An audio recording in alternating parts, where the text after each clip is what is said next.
जय हिंद साथियों, स्वागत है आप सभी का शाइन वाईटी क्लासेस में।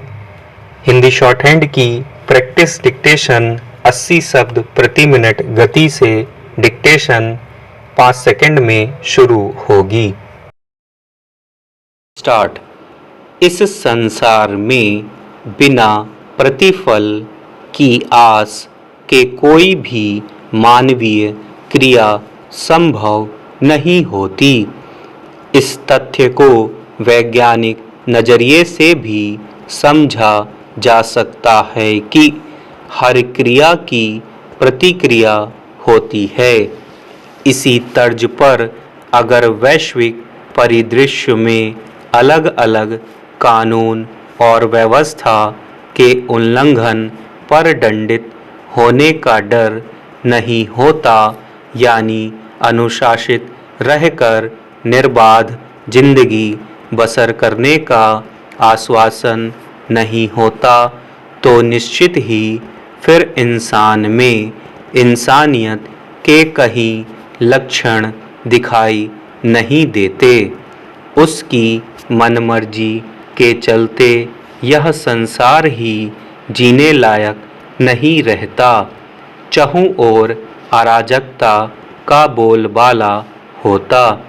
इस बात को कुछ यूँ कहा जाए कि भैंस उसी की होती जिसके हाथ में लाठी होती। जहाँ तक भारतीय संदर्भों का सवाल है, तो हमारे यहाँ धार्मिक क्रियाकलाप भी किसी न किसी प्रत्याशा के चलते ही मूर्त रूप लिया करते हैं। अगर धर्म ग्रंथों में स्वर्ग या नरक की अवधारणा का उल्लेख नहीं होता, सांसारिक भाव सागर से पार जाकर जन्म मरण के झंझट से मुक्त होने का आधार नहीं होता, और पाप और पुण्य की अवधारणा पर जोर नहीं दिया गया होता, तो समाज का आज जितना कुछ उज्ज्वल स्वरूप दिखाई देता है, शायद ऐसा नहीं हो पाता। वैसे पाप और पुण्य कर्म की समझ के चलते कुछ हद तक कानून और व्यवस्था का परिपालन स्वयं ही होता नजर आता है।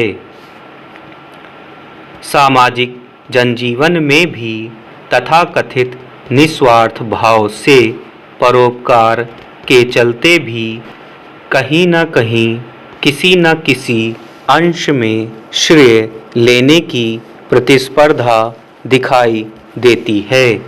कभी कभी तो धन शक्ति की प्रबलता के चलते उमड़ रही श्रद्धा का मूल्यांकन भी अर्थ त्याग करने के आधार पर ही किया जाता है।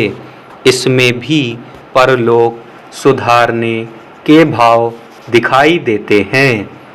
वैसे जाहिर तौर पर विशुद्ध रूप से बिना किसी प्रचार प्रसार के परोपकार की दृष्टि से काम किया जाता है, जिसका प्रत्यक्ष रूप से तो कोई सीधा प्रतिफल नहीं मिलता, लेकिन दाता या कर्ता के अंतर्मन में असीम आनंद की दिव्य अनुभूति अवश्य होती है।